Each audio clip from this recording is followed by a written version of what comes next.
క్రైస్త lord మార్చి 26వ తేదీ 2025. ఈరోజు దేవుని వాక్యం. దేవుని ఆశ్చర్యకార్యములను చూడరండి, నరుల ఎడల ఆయన జరిగించు కార్యములను చూడగా ఆయన భీకరుడై ఉన్నాడు. కీర్తనల గ్రంథం 66వ అధ్యాయం 5వ వచనం. ప్రియమైన సహోదరి సహోదరులారా, దేవుడు మన కోసం చేసినదంతా మనం ఎప్పటికీ మరిచిపోకూడదు. ఎందుకంటే ఆయన కరుణామయుడు, దయగలవాడు, దీర్ఘశాంతుడు మరియు నమ్మకమైన ప్రేమతో నిండి ఉన్నాడు. ఆయన మన పాపాలకు తగినట్లుగా మనతో వ్యవహరించడు. మన అపరాధాలకు తగిన విధముగా మనకి ప్రతిఫలం ఇవ్వడు. నిజానికి మన కళ్ళు చూడలేదు, చెవి వినలేదు, మన ఊహకు అందదు దేవుడు తనను ప్రేమించే వారి కోసం సిద్ధం చేసిన అద్భుతమైన విషయాలు. దేవుడు మంచితనం మరియు కరుణ మనం జీవితాంతం మనల్ని అనుసరిస్తాయి.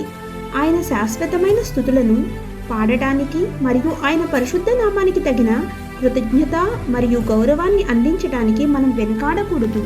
ఆమేన్. God bless you.